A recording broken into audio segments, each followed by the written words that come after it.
Hello guys, ഇത് ഞാൻ രണ്ടാമത് റെക്കോർഡ് ചെയ്യുന്ന വീഡിയോ ആണ്. ആദ്യം റെക്കോർഡ് ചെയ്ത വീഡിയോ ഡിലീറ്റ് ആയിപ്പോയി. റെക്കോർഡ് ആയില്ല, സ്റ്റോറേജ് ഇഷ്യൂ കാരണം. അപ്പൊ ഇന്ന് നമ്മൾ നോക്കാൻ പോകുന്നത് CUT എക്സാമിനെ പ്രിപ്പയർ ചെയ്യുന്ന ഒരാളാണോ നമ്മൾ. ഞാൻ 2025 CUT എക്സാം സൈക്കോളജി എഴുതിയിട്ടുള്ള ഒരാളാണ്. സോ അന്ന് ഞാൻ ചെയ്തിട്ടുള്ള എന്തൊക്കെ അബദ്ധങ്ങളായിരുന്നു, അതിൽ എന്തൊക്കെ അബദ്ധങ്ങൾ ഇനി നിങ്ങൾ ചെയ്യാൻ പോകുന്നു എന്നാണ് നമ്മളിന്ന് മെയിൻ ആയിട്ട് നോക്കാൻ വേണ്ടി പോകുന്നത്. Arshana Venugopal, MSc psychology student. This is Shades of Mind. Welcome to our channel. Channel ആദ്യമായിട്ട് കാണുകയാണെങ്കിൽ സബ്സ്ക്രൈബ് ചെയ്യാൻ മറക്കണ്ട, ലൈക്ക് ചെയ്യാനും മറക്കണ്ട, ബെല്ലൈക്കനും അടിക്കാൻ മറക്കണ്ട. ഓക്കെ, CUT എക്സാം പ്രിപ്പയർ ചെയ്യുമ്പോൾ ശ്രദ്ധിക്കേണ്ട ഒരു കാര്യം എന്താണെന്ന് വെച്ചാൽ, നിങ്ങൾ CUT എൻട്രൻസ് എക്സാം നല്ല രീതിക്ക് എക്സാം വരാറായി നല്ല രീതിക്ക് എഴുതിയിട്ട് ഉണ്ട് എങ്കിൽ ഒരു 200 എബവ് നിങ്ങൾക്ക് മാർക്ക് കിട്ടും എന്നുള്ളൊരു 10 ഉറപ്പ് നിങ്ങൾക്ക് ഉണ്ടെന്നുണ്ടെങ്കിൽ ഓക്കെ, നിങ്ങൾ പേടിക്കേണ്ട. നിങ്ങൾക്ക് അത്യാവശ്യം കുഴപ്പമില്ലാത്ത നല്ലൊരു യൂണിവേഴ്സിറ്റിയിൽ അഡ്മിഷൻ കിട്ടും. സൈക്കോളജി എന്ന് പറയുന്നത് മോസ്റ്റ് എന്താ പറയുക, വളരെ അധികം കോമ്പറ്റീഷൻ ഉള്ള ഒരു ഫീൽഡാണ് സൈക്കോളജി എന്ന് പറയുന്നത്. സോ ഒരു ജനറൽ കാസ്റ്റിലുള്ള ഒരാളാണ് നിങ്ങൾ എന്നുണ്ടെങ്കിൽ ഉറപ്പായിട്ടും ഒരു 230, ഒരു 230 മാർക്കിൻ്റെ എബവ് മാർക്ക് ഉണ്ടെങ്കിൽ മാത്രമാണ് നിങ്ങൾക്ക് നല്ലൊരു യൂണിവേഴ്സിറ്റിയിൽ അഡ്മിഷൻ കിട്ടുമെന്ന് വിചാരിക്കേണ്ടത്. അല്ലാന്നുണ്ടെങ്കിൽ നിങ്ങൾക്ക് അഡ്മിഷൻ കിട്ടാൻ ഭയങ്കര കഷ്ടപ്പാടായിരിക്കും. എൻ്റെ CUT സ്കോർ എന്ന് പറയുന്നത് 146 ആയിരുന്നു. എനിക്ക് സെൻട്രൽ യൂണിവേഴ്സിറ്റിയിൽ അഡ്മിഷൻ കിട്ടിയില്ല. ഓക്കെ, നിങ്ങൾ ആദ്യം ചെയ്യേണ്ടത് നല്ല രീതിക്ക് എക്സാമിന് വേണ്ടിയിട്ട് പ്രിപ്പയർ ചെയ്യുക എന്നുള്ളതാണ്. നല്ല രീതിക്ക് പ്രിപ്പയർ ചെയ്യുക, CUT എക്സാം എഴുതുക. അത് എഴുതിയതിന് ശേഷം എന്താ പറയുക, നിങ്ങളുടെ പ്രിപ്പറേഷൻ നിങ്ങൾ ഒരിക്കലും അവിടെ സ്റ്റോപ്പ് ചെയ്യാൻ വേണ്ടി പോരുത്. അതാണ് എനിക്ക് പറ്റിയിട്ടുള്ള അബദ്ധം. ഒരു ബ്രേക്ക് എടുത്തിട്ട് കണ്ടിന്യൂ ചെയ്യാമെന്ന് വിചാരിക്കരുത്. സെൻട്രൽ യൂണിവേഴ്സിറ്റികൾ മാത്രമല്ല, ഒരുപാട് സ്റ്റേറ്റ് യൂണിവേഴ്സിറ്റികളിലും നമുക്ക് PGക്ക് അഡ്മിഷൻ എടുക്കാൻ വേണ്ടിയിട്ട് നല്ല ഓപ്ഷൻ ആയിട്ടുള്ളൊരു കാര്യമാണ്. സോ നിങ്ങൾ CUT എഴുതി കഴിഞ്ഞിട്ടുണ്ടെന്നുണ്ടെങ്കിൽ കൂടി ബാക്കി കണ്ടിന്യൂ ചെയ്ത് അതേ CUTക്ക് എങ്ങനെയാണോ പ്രിപ്പയർ ചെയ്ത് അതിനേക്കാളും ഉഷാറായിട്ട് നിങ്ങൾ പ്രിപ്പയർ ചെയ്യുക. സ്റ്റേറ്റ് യൂണിവേഴ്സിറ്റികളിൽ എക്സാമുകൾ ഈ CUT എക്സാം കഴിഞ്ഞതിന് ശേഷമാണ് സ്റ്റേറ്റ് യൂണിവേഴ്സിറ്റികളുടെ എക്സാം വരിക. ഓരോ എക്സാമും നിങ്ങൾ നടന്നു പോയി എഴുതുക. ഒരുപാട് സ്റ്റേറ്റ് യൂണിവേഴ്സിറ്റികളുണ്ട്. കാലിക്കറ്റ്, MG, കണ്ണൂർ, അതേപോലെ ഭാരതിയാർ, പെരിയാർ, മദ്രാസ്, ഇപ്പം ഞാൻ പഠിച്ചുകൊണ്ടിരിക്കുന്ന മനോന്മണിയം സുന്ദർനാർ യൂണിവേഴ്സിറ്റി, പിന്നെ കാലടി സംസ്കൃത് എറണാകുളത്തുള്ള യൂണിവേഴ്സിറ്റി, അങ്ങനെ ഒരുപാട് യൂണിവേഴ്സിറ്റികളുണ്ട്. സോ അവിടെ എടുത്ത എല്ലാ എക്സാമുകളും കാലടിയുടെ ഒക്കെ എക്സാം നമുക്ക് നാട്ടിൽ തന്നെ സെൻറ്റർ കിട്ടും. സോ എല്ലാ യൂണിവേഴ്സിറ്റിയുടെ എക്സാമുകളും നിങ്ങൾ നടന്ന് എഴുതുക. ഈ പെരിയാർ, മദ്രാസ് അതൊക്കെ നിങ്ങൾ ആ യൂണിവേഴ്സിറ്റി സെൻറ്റർ, ഒറ്റ സെൻറ്റർ ഉണ്ടാവുള്ളൂ, അവിടെ തന്നെ പോയി എക്സാം എഴുതേണ്ടതാണ്. പക്ഷെ നിങ്ങൾ അതൊന്നും ചിന്തിക്കേണ്ട, നിങ്ങൾ രജിസ്റ്റർ ചെയ്യുക, എക്സാമിന് പോയി എഴുതുക എന്നുള്ളതാണ്. പിന്നെ നിങ്ങൾ കുറച്ച് കാര്യങ്ങൾ ശ്രദ്ധിക്കേണ്ടത്, അതായത് ഈ സെൻട്രൽ യൂണിവേഴ്സിറ്റികളിൽ തന്നെ നല്ല സെൻട്രൽ യൂണിവേഴ്സിറ്റികളും മോശം സെൻട്രൽ യൂണിവേഴ്സിറ്റികളും ഉണ്ട്. മോശം എന്ന് പറയുന്നത് എക്സ്പോഷർ കുറവുള്ള യൂണിവേഴ്സിറ്റി എന്നുള്ളതാണ് കേട്ടോ. അങ്ങനെയുള്ള യൂണിവേഴ്സിറ്റികളുണ്ട്. അപ്പം നിങ്ങൾ നന്നായിട്ട് നല്ല രീതിയിൽ തിരഞ്ഞ് ശ്രദ്ധിച്ച് നന്നായി മനസ്സിലാക്കിയതിന് ശേഷം മാത്രം നിങ്ങൾ അഡ്മിഷൻ എടുക്കുക എന്നുള്ളതാണ്. ഇപ്പോൾ വന്നിട്ട് ഈ IGNTU, DHSTU പോലെയുള്ള യൂണിവേഴ്സിറ്റികളിലൊക്കെ നമുക്ക് അങ്ങോട്ട് നമ്മൾ പോകണം. അതായത് നമ്മൾ രജിസ്റ്റർ ചെയ്തതിനു ശേഷം അങ്ങോട്ട് പോയി കഴിഞ്ഞാൽ അവിടെ പോയി നമ്മൾ ഡോക്യുമെന്റ്സ് ഒക്കെ വെരിഫൈ ചെയ്താൽ മാത്രമാണ് അവർ അവരുടെ റാങ്ക് ലിസ്റ്റുകളിൽ നമ്മളെ ഉൾപ്പെടുത്തുള്ളൂ. ഞാൻ മധ്യപ്രദേശ് IGNTUയുടെ ഇതിൽ പോയിട്ട് ഡോക്യുമെന്റ് ഒക്കെ വെരിഫൈ ചെയ്തിട്ടുള്ള ഒരാളായിരുന്നു. സോ അവിടെ പോയിട്ട് കുറേ പേരൊക്കെ ഉണ്ടായിരിക്കും, ആരെങ്കിലുമൊക്കെ ഉണ്ടാവും പരിചയത്തിൽ. അപ്പം അങ്ങനെ ഒന്നിച്ച് പോയിട്ട് ഇതാക്കുക എന്നുള്ളതാണ്, രജിസ്റ്റർ അവിടെ ഡോക്യുമെന്റ് കൊടുക്കുക എന്നുള്ളതാണ്. ഞാൻ പെപ്പ എന്ന് പറഞ്ഞിട്ടുള്ള ഒരു എൻട്രൻസ് കോച്ചിങ്ങിലായിരുന്നു എൻട്രൻസ് പഠിച്ചിട്ടുണ്ടായിരുന്നു. സോ അതുകൊണ്ട് തന്നെ എനിക്ക് എല്ലാ അപ്ഡേഷൻസും പ്രോപ്പറായിട്ട് അവർ തന്നിട്ടുണ്ടായിരുന്നു. അവരുടെ ഗൈഡൻസിലായിരുന്നു ഞാൻ എൻ്റെ കാര്യങ്ങൾ ചെയ്തിട്ടുണ്ടായിരുന്നു. നിങ്ങൾക്കൊരു 200, 230 ഒക്കെ മേലേക്ക് മാർക്ക് കിട്ടി CUTയുടെ എക്സാമിന് എന്നുണ്ടെങ്കിൽ ആ സ്കോർ കാർഡ് കൊണ്ട് നിങ്ങൾ എന്ത് ചെയ്യണം, ആ സ്കോർ കാർഡ് വെറുതെ കയ്യിൽ വെച്ചുകൊണ്ട് ഇരുന്നിട്ട് കാര്യമില്ല. ഓരോ യൂണിവേഴ്സിറ്റികളും, ഇപ്പോൾ സെൻട്രൽ യൂണിവേഴ്സിറ്റിയിലുള്ള ഒരു 25 യൂണിവേഴ്സിറ്റി ഉണ്ടെന്ന് നിങ്ങൾ വിചാരിക്കും. ഈ 25 യൂണിവേഴ്സിറ്റികളും സെപ്പറേറ്റ് നമ്മൾ പൈസ കൊടുത്ത് രജിസ്റ്റർ ചെയ്യണം. ചില യൂണിവേഴ്സിറ്റി 500 രൂപ പറയും, ചില യൂണിവേഴ്സിറ്റി 200 പറയും, ചില യൂണിവേഴ്സിറ്റി 300 പറയും. അത് അവരെത്രയാണോ ഫീസ് പറയുന്നത് അത് വെച്ച് നിങ്ങൾ രജിസ്റ്റർ ചെയ്ത് അപ്ലൈ ചെയ്താൽ വേണ്ടി മാത്രമാണ് നിങ്ങൾക്ക് ആ യൂണിവേഴ്സിറ്റിയുടെ റാങ്ക് ലിസ്റ്റിൽ വരാനുള്ള സാധ്യതയുള്ളൂ. സോ അതിൻ്റെ ലാസ്റ്റ് ഡേറ്റ് ഒന്നും മറക്കരുത്. പിന്നെ നിങ്ങൾ കുറച്ച് സാധനങ്ങൾ ഉറപ്പായിട്ടും എക്സാം എഴുതി കഴിയുമ്പോഴത്തേന് നിങ്ങൾക്ക് കയ്യിൽ വേണ്ട കുറച്ച് സാധനങ്ങളാണ്. ഒന്ന് OBC കാറ്റഗറി ആണെങ്കിൽ NCL വേണം, അതേപോലെ ഇൻകം സർട്ടിഫിക്കറ്റ് വേണം. ജനറൽ സെൻട്രൽ പർപ്പസിന് 4 സെന്റ് സ്ഥലമാണ് നിങ്ങൾക്ക് ഉള്ളതെന്നുണ്ടെങ്കിൽ EWS കിട്ടും. സ്റ്റേറ്റ് പർപ്പസിനാണ് 6 സെന്റ് സ്ഥലം കിട്ടുക.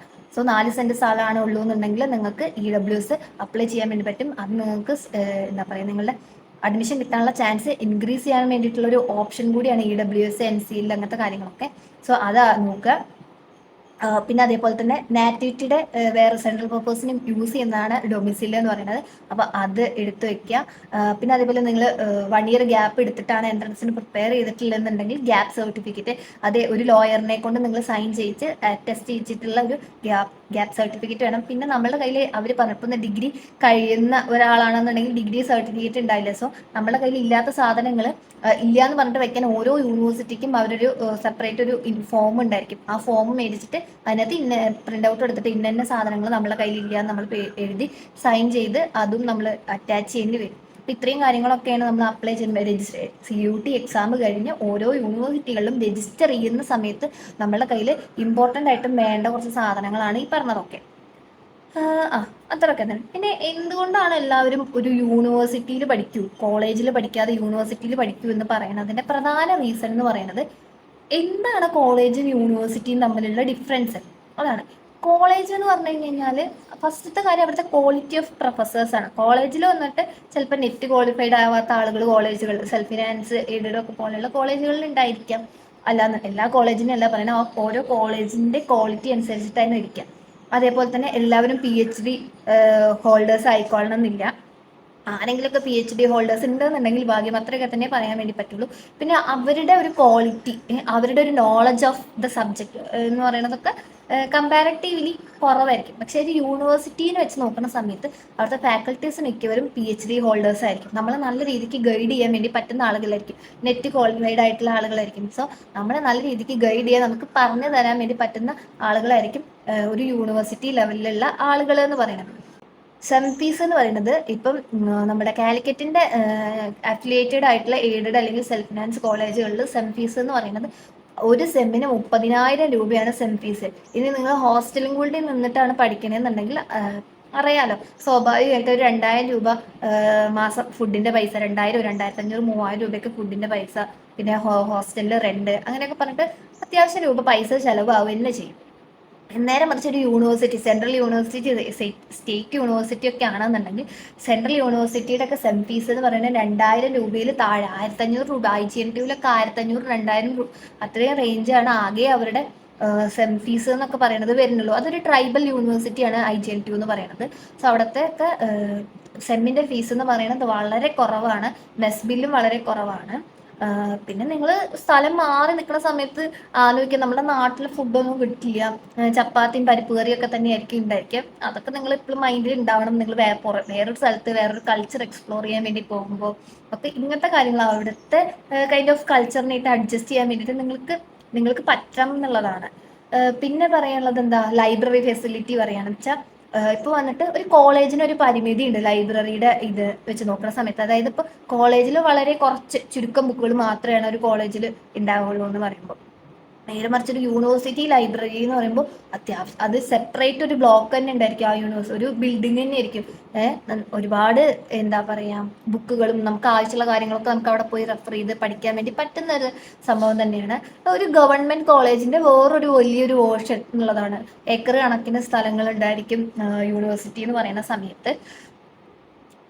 അതാണ് ലൈബ്രറിയുടെ കാര്യം പറയുന്നത്. പിന്നെ സ്റ്റുഡൻസിന്റെ പോയിന്റ് ഓഫ് വ്യൂ, അതായത് നമ്മളുടെ കോളേജുകളിൽ പഠിക്കുന്ന സമയത്ത് എടുത്തുള്ള സ്റ്റുഡൻസ് ആയിരിക്കും കോളേജുകളിൽ ഉണ്ടായിരിക്കും. സോ അതുകൊണ്ട് തന്നെ ഏകദേശം എല്ലാവർക്കും ഒരേ പോയിന്റ് ഓഫ് വ്യൂ ഒക്കെ ആയിരിക്കും. നേരെ മറിച്ച് നമ്മളൊരു സെൻട്രൽ യൂണിവേഴ്സിറ്റിയിലോ സ്റ്റേറ്റ് യൂണിവേഴ്സിറ്റിയിലോ ഒക്കെ ആകുമ്പോൾ പല സ്ഥലത്ത് നിന്നുള്ള കുട്ടികളായിരിക്കും നമ്മൾ അഡ്മിഷൻ എടുക്കുന്നുണ്ടാവുക. സോ എല്ലാവർക്കും ഈ സൈക്കോളജി അല്ലെങ്കിൽ നമ്മുടെ സിലബസിനെ പറ്റിയിട്ടോ അല്ലെങ്കിൽ നമ്മുടെ സബ്ജക്റ്റിനെ പറ്റിയിട്ടുള്ള നോളജ് എന്ന് പറയുന്നത് ഒരു വൈഡ് റേഞ്ച് ചെയ്ത്, എനിക്ക് നെറ്റിനെ പറ്റിയിട്ട് കുറച്ച് കാര്യങ്ങൾ അറിയാമെന്നുണ്ടെങ്കിൽ വേറൊരാൾക്ക് PhDനെ പറ്റിയിട്ട് കുറച്ചും കൂടി കൂടുതൽ കാര്യങ്ങൾ അറിയുന്നുണ്ടായിരിക്കും, അല്ലെങ്കിൽ പേപ്പർ പ്രസന്റേഷനെ പറ്റിയിട്ട് കുറച്ചും കൂടി കൂടുതൽ കാര്യങ്ങൾ അറിയുന്നുണ്ടായിരിക്കും. അങ്ങനെ എല്ലാവർക്കും അങ്ങനെ പല പോയിന്റ് ഓഫ് വ്യൂവിലുള്ള, നമുക്ക് കുറച്ചും കൂടി സബ്ജക്റ്റിനെ പറ്റി കുറച്ചും കൂടി നോളജ്, അല്ലെങ്കിൽ ഇത് കഴിഞ്ഞ് കഴിഞ്ഞാൽ നമ്മൾ എന്ത് ചെയ്യണം എന്നതിനെ പറ്റി നമുക്ക് കുറച്ചും കൂടി നോളജ് ഒക്കെ കിട്ടും. അപ്പൊ ഇതുപോലെ നമ്മൾ ഒരു സ്റ്റേറ്റോ അല്ലെങ്കിൽ ഇതൊക്കെ മാറി പഠിക്കുന്ന സമയത്ത് നമുക്ക് കൂടുതൽ കാര്യങ്ങൾ മനസ്സിലാക്കാൻ, കൂടുതൽ കൈൻഡ് ഓഫ് ആളുകളെ മനസ്സിലാക്കാന് ഒക്കെ ഇതിനും ഒരു എക്സ്പോഷർ വളരെ കൂടുതലായിട്ട് കിട്ടുക എന്ന് പറയുമ്പോൾ വേറൊരു സ്ഥലത്ത് പോയി പഠിക്കുമ്പോൾ തന്നെയാണ്.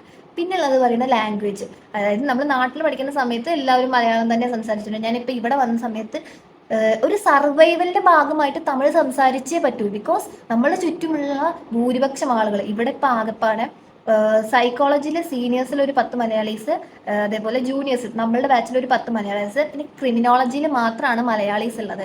അതൊരു 3-4 മലയാളീസ്. അതല്ല, ഒരു മൊത്തം ഈ യൂണിവേഴ്സിറ്റി നിന്നൊക്കെ ഒരു 20-24 മലയാളീസ് മാത്രമേ ഇവിടെ ഉണ്ടാവുള്ളൂ. അതിൽ കൂടുതൽ ആരും ഉണ്ടാവില്ല. സോ സർവൈവലിന്റെ ഭാഗമായിട്ട് നമ്മൾ തമിഴ് സംസാരിച്ചേ പറ്റൂ. അതുകൊണ്ട് നമ്മൾ അങ്ങനെ പുതിയൊരു ലാംഗ്വേജ് ഞാൻ ലേൺ ചെയ്തു എന്നുള്ളതാണ്. നമ്മൾ തമിഴ് അതുപോലെ നമ്മൾ സെൻട്രൽ യൂണിവേഴ്സിറ്റിയൊക്കെ ആകുമ്പോൾ ഹിന്ദിയോ ഇംഗ്ലീഷോ ഒക്കെ പറഞ്ഞേ പറ്റൂ. നമുക്ക് ഇത്തിരി വെള്ളം വേണമെന്നുണ്ടെങ്കിൽ അത് ഇംഗ്ലീഷിൽ പറഞ്ഞ് അല്ലെങ്കിൽ ഹിന്ദിയിൽ പറഞ്ഞേ പറ്റൂ. അങ്ങനത്തെ സാഹചര്യം ആകുമ്പോൾ ഉറപ്പായിട്ട് നമ്മളത് സർവൈവലിന്റെ ഭാഗമായിട്ട് നമ്മളത് പഠിച്ചെടുക്കും എന്നുള്ളതാണ്. പിന്നെ പറയാനുള്ളത് കൾച്ചർ, ഡിഫറെൻ്റ് ആയിട്ടുള്ള കൾച്ചർ ആയിരിക്കും. നമ്മളുടെ കൾച്ചർ വേറെ ആയിരിക്കും, അവരുടെ കൾച്ചർ വേറെ ആയിരിക്കും.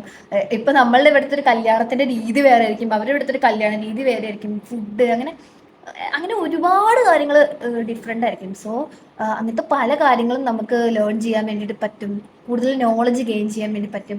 അങ്ങനെയൊക്കെ ആയിരിക്കും ഉണ്ടായിരിക്കുക. ആ അപ്പോൾ പിന്നെ ഒറ്റ കാര്യം പറയാനുള്ളത് എന്താണെന്ന് വെച്ച് കഴിഞ്ഞാൽ, ഒരിക്കലും നിങ്ങളുടെ പിയർ ഗ്രൂപ്പിന്റെ പ്രഷർ കാരണം, അല്ലാന്നുണ്ടെങ്കിൽ ഇപ്പോഴത്തെ ട്രെൻഡ് കാരണം ഇപ്പം ഞാൻ പലരും ക്ലിനിക്കൽ സൈക്കോളജി തന്നെ ഓപ്റ്റ് ചെയ്യുന്ന, അല്ലാന്നുണ്ടെങ്കിൽ അപ്ലൈഡ് സൈക്കോളജി ഓപ്റ്റ് ചെയ്യുന്ന, HR ഓപ്റ്റ് അങ്ങനെ ഞാൻ ഇതേ ഓപ്റ്റ് ചെയ്യുള്ളൂ എന്ന് വിചാരിച്ചിരിക്കുക. അത് ഈ ക്ലിനിക്കൽ സൈക്കോളജി ഒക്കെ ഓപ്റ്റ് ചെയ്യുന്ന ആളുകൾ പലപ്പോഴും ഞാൻ ശ്രദ്ധിച്ചിട്ടുള്ളത് എന്താണെന്ന് വെച്ച് കഴിഞ്ഞാൽ, അതൊരു ട്രെൻഡിന്റെ ഭാഗമായിട്ടാണ് അത് ചൂസ് ചെയ്യുന്നത്.